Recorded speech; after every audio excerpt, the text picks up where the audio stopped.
Mesdames et messieurs, bienvenue sur le plateau de Prima INSEE, mes premières parties. Semaine bilan depuis le début de la semaine, justement. Il y a des projets qui nous ont plu durant ces 5 années. La preuve en images.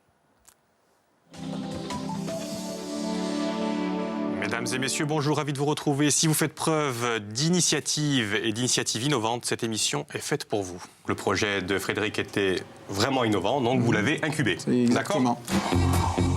Et si vous pouviez piloter avec votre pouce? C'est le principe du système de commande InnoVeli. Inno pour innovation, Veli pour Velouting, l'ingénieur à l'origine du concept. On a expliqué tout à l'heure les 3 catégories de financement participatif. UrbaEarth, une interface créée par l'Ajaxien de la ville du Sénat. Emmanuel Pierre, bonjour. Comment allez-vous Emmanuel? Ça faisait longtemps qu'on ne vous avait pas vu, dites-moi. Oui, ça fait un petit moment, c'est vrai. Donc on rappelle aux téléspectateurs qui vous auraient oublié que vous venez quand même à peu près une fois par mois sur le plateau d'INSEE, mais que vous êtes directeur de l'incubateur de Corse. Effectivement. Qu'à ce titre, vous aidez en fait les jeunes entrepreneurs insulaires à monter leur entreprise à condition qu'elle soit innovante. Exactement. Et oui, on va continuer justement de parler d'innovation. Tous ces projets, que sont-ils devenus? Eh bien, on va en accueillir sur le plateau avec Célia Pétron. C'est la seule qui n'a pas changé depuis 5 ans. Regardez la preuve en images. Bienvenue Célia, bonjour. Comment allez-vous? Très bien, merci. Bonjour messieurs. Ça fait longtemps que vous ne l'aviez pas vu, je vous le ramène. Oui. On se souvient de vous? Un petit peu laisser pousser la barbe. Petit look sympa. Comme moi. Do you remember? C'est pas septembre, vous allez voir, c'est mars. Oui, C'était le mois de l'incubateur. C'était le hasard qui a voulu ça, mais effectivement, on vous a régulièrement reçu au mois de mars. Alors, on va commencer avec la fiche d'identité, ça n'a pas changé. David du Sénat, bonjour. Vous êtes le créateur d'UrbaEarth. Vous êtes venu nous présenter, vous, votre projet, le premier INSEM que vous avez fait. C'était mars 2013. Vous vous en souvenez? Oui, bien sûr. Ouais, ça marche. C'était il y a 3 ans, c'était comme si c'était hier. Pareil. Il n'a pas trop changé? Non, un peu de barbe aussi. Vous n'avez pas changé en tout cas. Et à côté, Emmanuel Pierre, qu'on a vu tout à l'heure dans le petit clip. Vous êtes le directeur d'Initia aujourd'hui, on va voir ce que c'est. Et vous, vous êtes venu en plateau pour la première fois en mars 2011. Déjà. Je n'étais pas là, vous étiez seul. À l'époque, oui. Et donc vous non plus, vous n'avez pas changé. Par contre, vous... Non, c'est pas vrai. Alors, l'incubateur et les incubés, normalement, on vous a reçu suffisamment pour se souvenir de ce que c'est, mais ceux qui ne l'auraient pas suivi, nous, on a découvert plein de projets pendant ces 5 dernières années. Les projets qui ont été soutenus par l'incubateur, les fameux porteurs de projets, les fameux incubés, on dirait qu'on parle d'un gros rhume, mais c'est pas du tout ça. Piqûre de rappel, Emmanuel, l'incubateur, qu'est-ce que c'était ?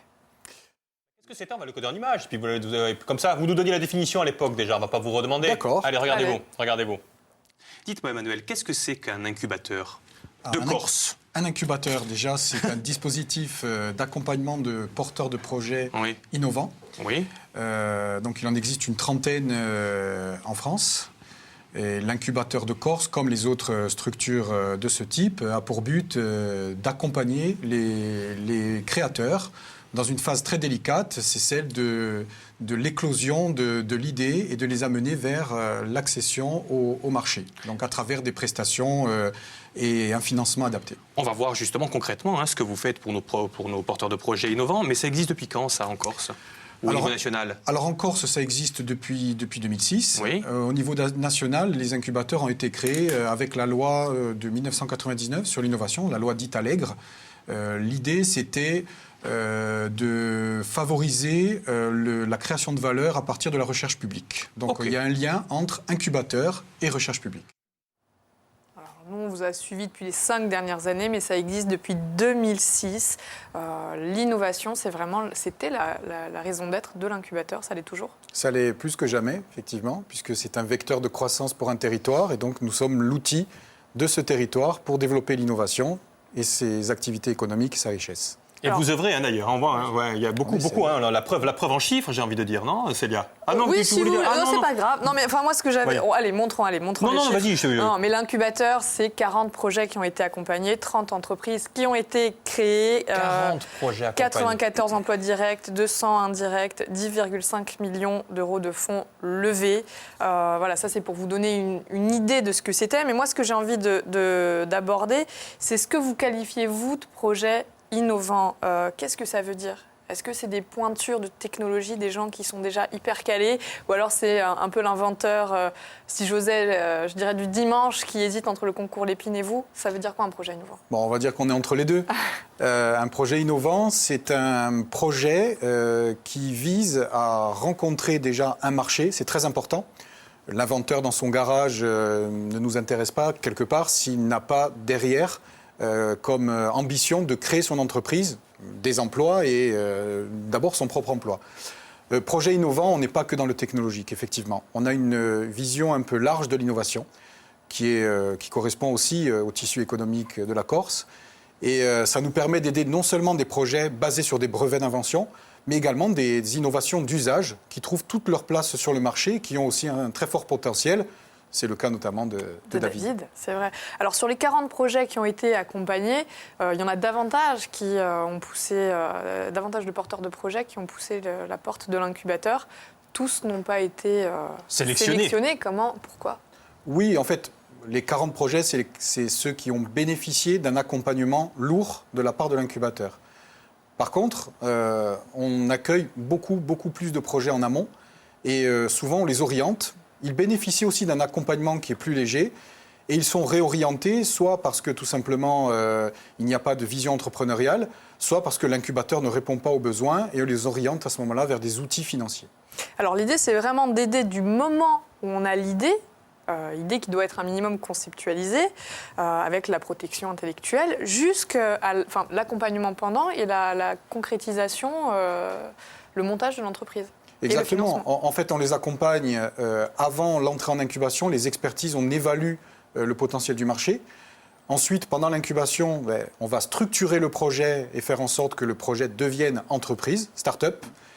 Et on les accompagne aussi ce qu'on appelle en post-incubation, c'est-à-dire en sortie de dispositif, puisque à ce stade-là, il n'existe pas réellement de moyens de les pérenniser autre que par notre suivi qui leur permettra de lever des fonds, trouver un financement. Voilà, parce que c'est ça qui est intéressant. Accompagner, ça ne veut pas dire donner des sous. En fait, l'incubateur, vous n'êtes pas là pour donner des sous. Accompagner, c'est ça. Accompagner, c'est mettre une logistique, votre intelligence, votre savoir-faire. C'est ça, accompagner un projet. C'est du coaching, c'est du suivi. On travaille le business plan ensemble. On va chercher des prestations externes, puisqu'on est une petite équipe de 3 personnes en Corse, donc on ne fait pas tout non plus, pour les aider sur des aspects juridiques, en termes de propriété intellectuelle. C'est effectivement tout ce qui va compléter un accompagnement financier, et ça, ce n'est pas notre rôle, ça va être celui de l'ADEC, de la CADEC et des autres outils financiers qui existent en Corse. Alors, le plus simple, c'est quand même de poser la question à un incubé. David, vous, il y a 3 ans, vous nous aviez présenté votre projet Urbaearth. Urbaearth a vu le jour grâce à l'incubateur, au concours d'Emmanuel Pierre. Oui, grâce à l'incubateur de Corse. Parce que j'ai rencontré Emmanuel, donc le directeur de l'incubateur maintenant qui est Init, avec une idée. Je suis reparti de l'incubation, enfin je dirais plutôt accompagnement, avec une société. À ce jour, on a réussi à créer une embauche quand même. On a embauché quelqu'un. Au niveau des contrats, ça commence. Vous êtes présenté avec l'idée. Voilà, vous êtes arrivé avec une idée. Ça s'est concrétisé. Et nous, on vous avait reçu justement en mars 2013. Vous étiez allé faire un reportage. Exactement. Si je me souviens bien. On regarde un petit peu le reportage de l'époque et vous avez dit ce que c'est devenu maintenant. Google Earth, c'est la mondialement connue map monde virtuelle permettant de visualiser les 4 coins de la planète. Depuis l'espace ou à quelques mètres du sol, la précision des lieux visités est surprenante.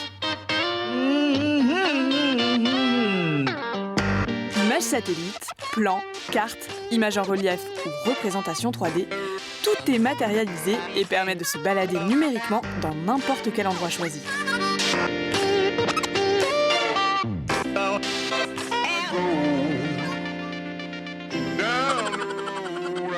Mais quel rapport avec le terrain que vous envisagez d'acquérir, cette maison dont vous avez toujours rêvé et la réalité? C'est Urbaearth, une interface créée par l'Ajaxien David Lucena. Elle utilise les outils de visualisation de Google et recroise toutes les informations d'urbanisme insulaire. Une petite révolution, car toutes ces infos sont détenues, non pas par un, mais par une multitude d'établissements.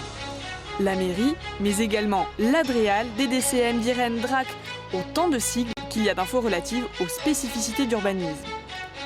Ce géoportail renseigne sur le PLU, cadastre, mais aussi les risques naturels, réseaux d'eau, projets de communes ou encore les arrêtés municipaux. Tout ça sur un même support et en 3D. Prochainement sur les sites des communes et collectivités adhérentes, UrbaEarth sera public et gratuit.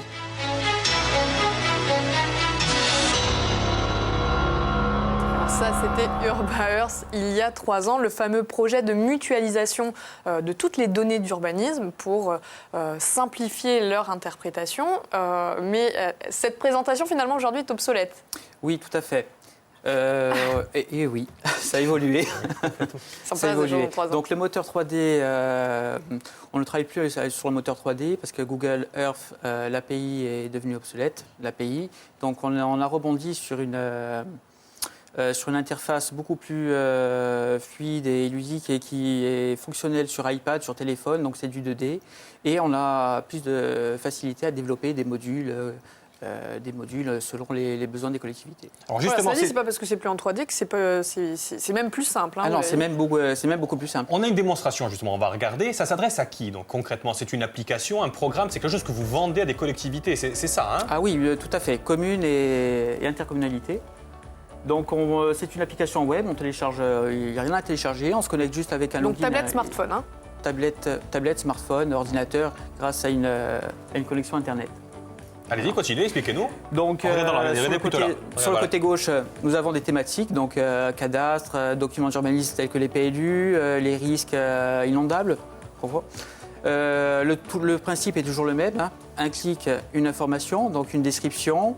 Qu'est-ce qu'on nous autorise de faire, donc quel type de construction, on peut aussi télécharger son règlement.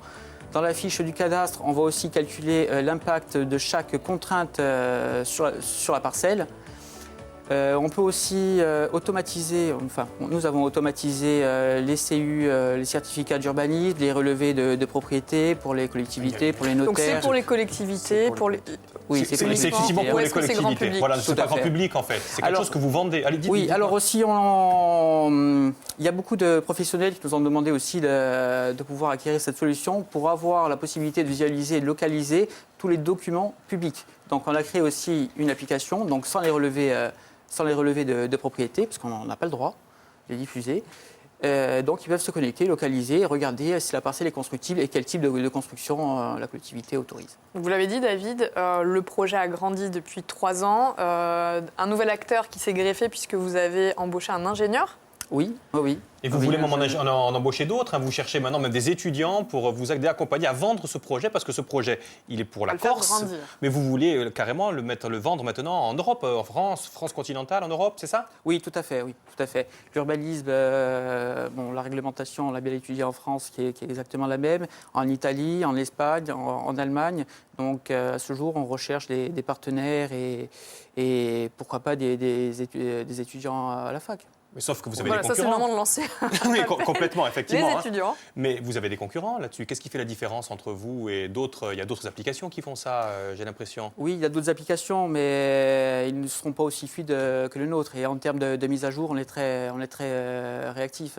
À ce jour, on est 2 à travailler dessus et on peut gérer près de 200-250 communes en Corse. Application moustrale, hein, soyons plus chauvins. Complètement.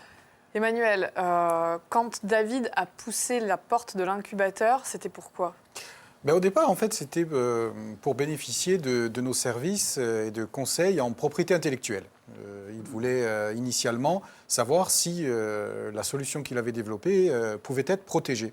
Et c'est ensuite dans la discussion qu'on a vu, et dans l'évaluation du projet, qu'on a vu le potentiel et qu'on l'a quelque part incité à créer son entreprise. Et aujourd'hui, je pense qu'il ne s'en plaint pas. Il est content et on l'est aussi. Parce que ça se passe très bien. Emmanuel, aujourd'hui, l'incubateur n'est plus. L'incubateur a muté. Hein. On a un vocabulaire très médical aujourd'hui. C'est devenu un outil presque chirurgical. Aujourd'hui, c'est Initia dont il s'agit. Oui. Quelle est l'évolution par rapport à l'incubateur ? Alors, depuis l'époque où, effectivement, on était sur le plateau pour la première fois, le dispositif a quitté l'Agence de développement économique de la Corse, qui a aidé à construire cet outil, mais qui n'avait pas vocation à le porter de manière, dans la durée. Aujourd'hui, une structure associative a été créée. Elle est financée par l'Union européenne, la collectivité territoriale de Corse et tous ses membres fondateurs. Et elle a effectivement une activité plus large que la simple incubation de projets, puisqu'on intervient beaucoup dans l'entrepreneuriat étudiant. On fait de l'animation sur le territoire dans le domaine de l'innovation pour inciter les jeunes, les moins jeunes, les entreprises à innover. Et on accompagne aussi, ça c'est quelque chose de nouveau, des entreprises qui sont déjà constituées. Notre offre de service ne s'adresse plus exclusivement à des porteurs de projets personnes physiques, comme ça a été le cas pour David, mais également à des entreprises. Exactement. J'allais dire, pourquoi ce nom, Initia?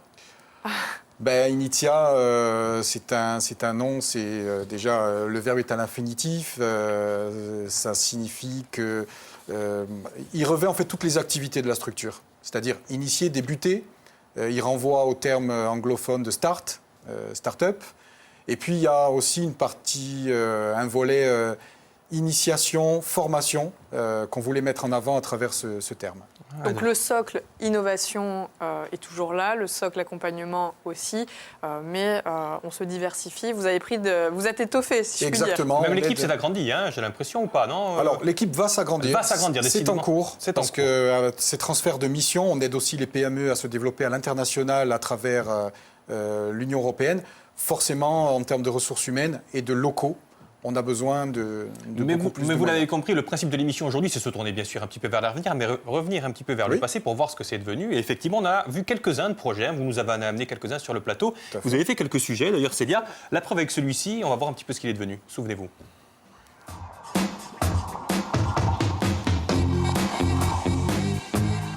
Jet ski, moto, quad ou encore scooter. Point commun, un guidon, plus précisément une poignée pour accélérer. Et si vous pouviez piloter avec votre pouce? C'est le principe du système de commande Innovéli. Inno pour innovation, Véli pour Veloutine, l'ingénieur à l'origine du concept.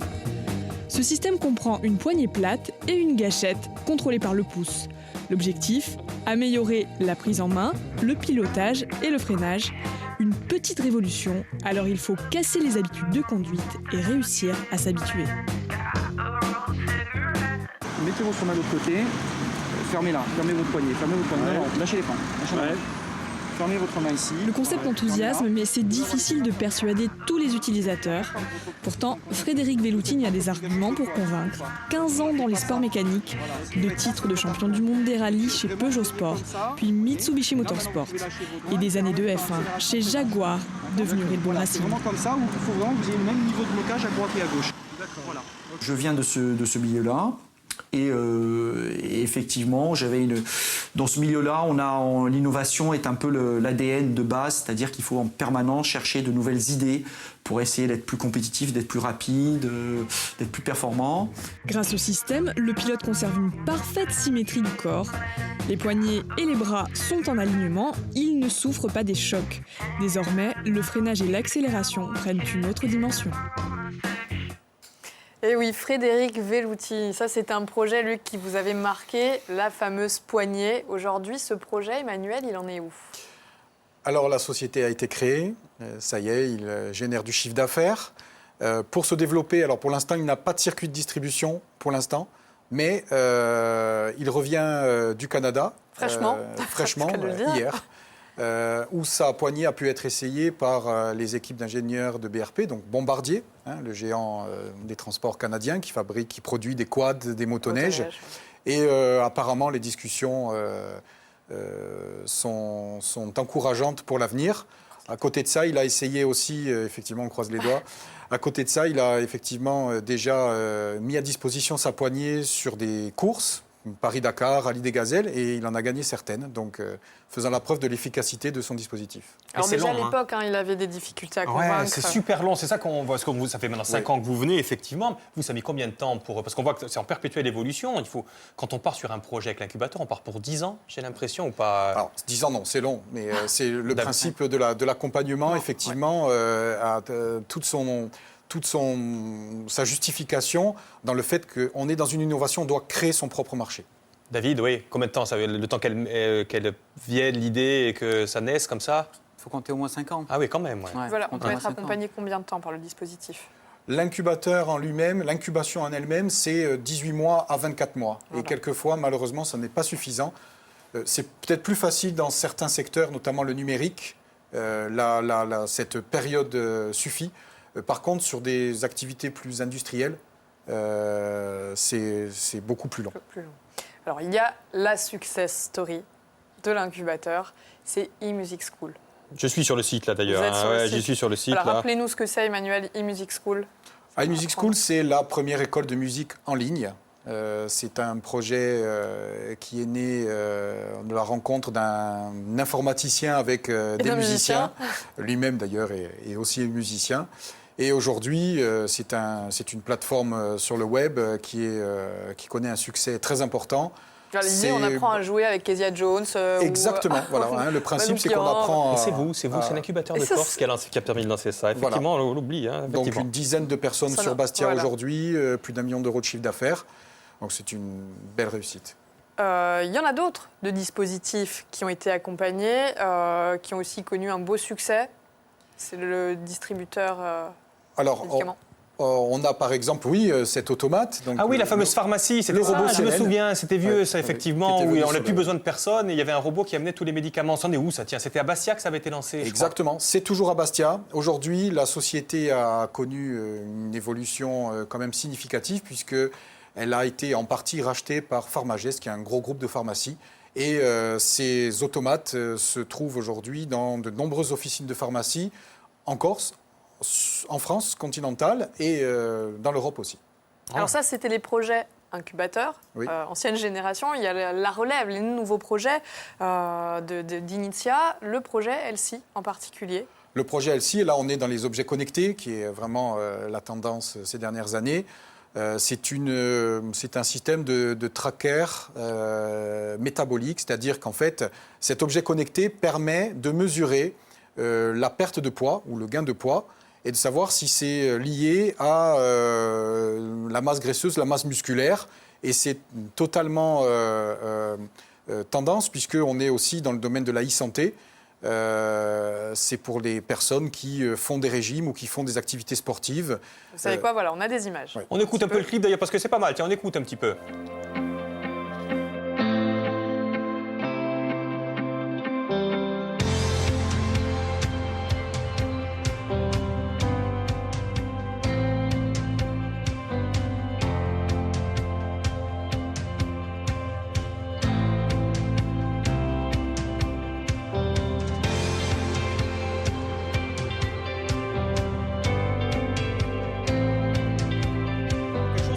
On prend du sang, c'est ça, Pierre? Alors, Emmanuel.